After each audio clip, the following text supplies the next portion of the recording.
Bonjour. Le programme que nous avons écrit dans la Pythonnerie numéro 8 est, comme annoncé, assez générique et peut se prêter à toutes sortes d'exercices du type question-réponse. Quand on regarde dans le code ce qui est spécifique à un sujet donné, on voit que cela se ramène à deux choses. La liste qui contient les couples questions-réponses et l'espèce de consigne qui explique ce que l'on est censé répondre aux questions. Je suis à peu près certain que si vous exécutez le programme devant n'importe qui, très rapidement arrivera la question « Est-ce qu'on ne pourrait pas plutôt avoir des questions sur… » suivi du sujet qui tient particulièrement à cœur à votre interlocuteur. Et là, que va-t-il se passer?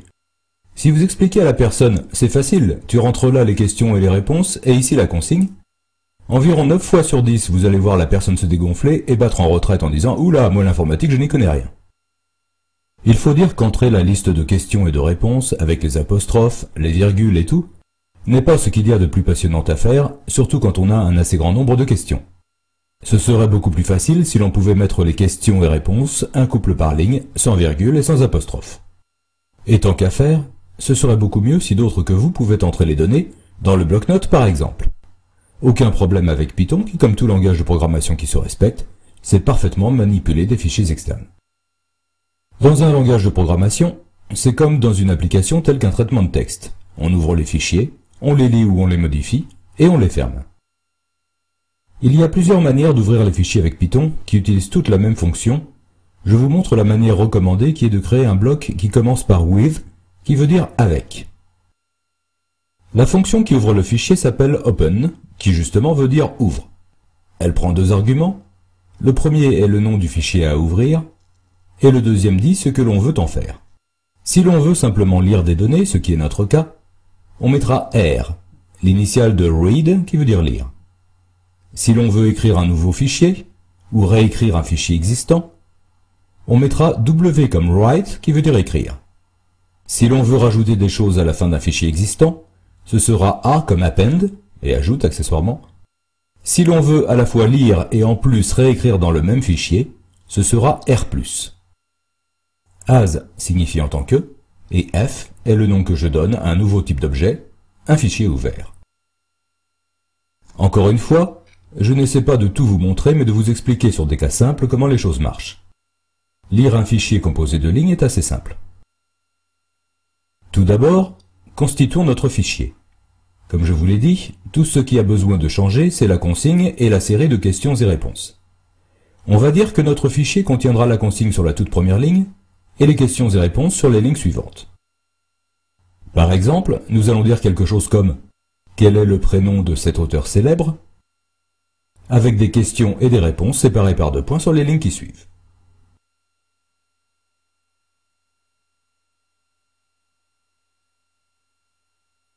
Voilà mon fichier, que je sauve sous le nom question.txt. Revenons à Python. Comme nous l'avons juste vu, je vais donc ouvrir mon fichier question.txt avec la fonction open. F est un fichier ouvert, et tout comme le texte ou les listes, un fichier ouvert est associé à des méthodes. Celle qui nous intéresse tout particulièrement dans ce cas est la méthode readLine, qui ne prend aucun paramètre et retourne, sous forme de chaîne, la ligne qui est lue. Je vais mettre le résultat de la méthode dans la variable consigne. Je ne vais pour l'instant lire que cela. J'affiche ce que j'ai lu. Il y a une méthode qui s'appelle close pour fermer le fichier, mais avec with, je n'en ai pas besoin, sortir du bloc ferme automatiquement le fichier. J'affiche un message quelconque derrière, par exemple consigne lue. Je sauvegarde mon fichier dans le même répertoire où j'ai déjà mis question.txt et je le lance. Manifestement, ça marche. Mais je ne sais pas si vous remarquez quelque chose de bizarre. La ligne blanche. Je n'ai pas demandé à Python d'imprimer une ligne blanche. En fait, il faut savoir que quand on passe à la ligne dans un fichier, on rentre un caractère invisible, le caractère passage à la ligne. Quand Python lit la ligne, il lit tout jusqu'à et y compris le caractère passage à la ligne. Quand il affiche la variable, il affiche aussi ce caractère. Comme après un print il passe à la ligne, on se retrouve d'abord avec le passage à la ligne lu dans le fichier, puis le passage à la ligne du print, et l'on se retrouve avec une ligne blanche. Pour éviter cela, il y a notre vieille amie la méthode strip. Quand on ne lui passe pas de paramètres, elle enlève les blancs. Mais on peut lui demander quel caractère enlever. Comme un passage à la ligne est un peu difficile à représenter, par convention dans plusieurs langages de programmation, on le représente par 2 caractères. Un signe de division inversée, qu'on appelle couramment anti-slash, suivi d'un petit n. Je relance mon programme, et là c'est bon.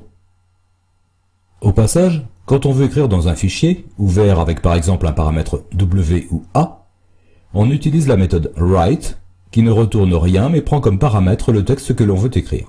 Et là, il faut terminer la ligne par le signe de division inversé et le petit n. Retournons à question.txt. Je peux m'attaquer aux questions, toujours dans le bloc with où le fichier est ouvert. En fait, on peut imaginer que l'on a une espèce de pointeur qui se déplace. Quand on ouvre le fichier, il est au début, et à chaque fois que l'on lit une ligne, il avance. Après avoir lu la consigne, on se trouve donc prêt à lire la première question. Pour lire toute une série de valeurs dans un fichier, il y a quelque chose de très facile à faire.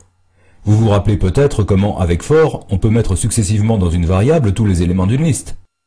On peut faire exactement la même chose avec un fichier. Je vais donc créer une liste vide, et je boucle sur le fichier, rajoutant chaque ligne lue, dont j'élimine soigneusement le passage à la ligne, à ma liste. J'élimine aussi les blancs parce que, comme je dois comparer à ce que l'utilisateur entre, je dois être certain que mes données sont bien propres. Et voilà le résultat. Si je n'avais pas enlevé le passage à la ligne, l'affichage de la liste aurait montré un anti-slash et un petit n à la fin de chaque élément. Vous pouvez essayer pour voir. Modifier le programme de la Pythonnerie numéro 8 pour y intégrer ce que nous venons de voir est facile, et vous n'avez pas besoin que je vous tienne la main pour le faire. En revanche, si j'ai amélioré le programme en séparant les données de la logique, sur le plan pratique, j'ai ajouté un risque d'erreur supplémentaire. Qu'est-ce qui va se passer? Imaginez que le programme plaise et que les gens commencent à se le passer de clé USB à clé USB ou se l'envoient par mail. Il va bien arriver un moment où quelqu'un qui n'aura pas très bien compris comment cela marche enverra le fichier .py en oubliant le fichier de données associé. Autrement dit, l'absence du fichier de données est une éventualité à prendre en compte dans le programme. Et si je lance le programme sans le fichier attendu, je l'ai renommé, ce que l'on obtient est assez effrayant pour le non-initié. La question est, peut-on rendre le message d'erreur à la fois moins barbare et plus explicite pour quelqu'un qui ne connaît rien à Python? La réponse est oui, vous auriez été surpris du contraire. Quand on lance une opération qui a des risques d'échouer, on la met dans un bloc qui commence par try, qui signifie essai, comme ceci. Ce bloc va être suivi de 2 blocs. Le premier bloc commence par except, qui est l'abréviation d'exception, qui est un mot plus politiquement correct pour dire erreur, puis le type d'erreur auquel on s'attend. Dans le message d'erreur, c'est le premier mot de la ligne. IO error. IO, qui se lit IO, est l'abréviation de input-output, entrée-sortie, qui décrit entre autres les opérations de lecture et d'écriture dans les fichiers. On va donc intercepter les erreurs de type IO error et afficher un message moins effrayant que le message standard Python. Le deuxième bloc est un bloc qui commence par else, comme avec if, et va être suivi de ce que l'on exécute lorsque l'on n'attrape pas au vol une erreur de type IO, à savoir le reste du programme. Si l'on relance le programme et que le fichier question.txt est absent, voilà ce que cela donne. C'est beaucoup plus sympathique que Python livré à lui-même. Bien entendu, quand le fichier est là, tout fonctionne comme à l'ordinaire.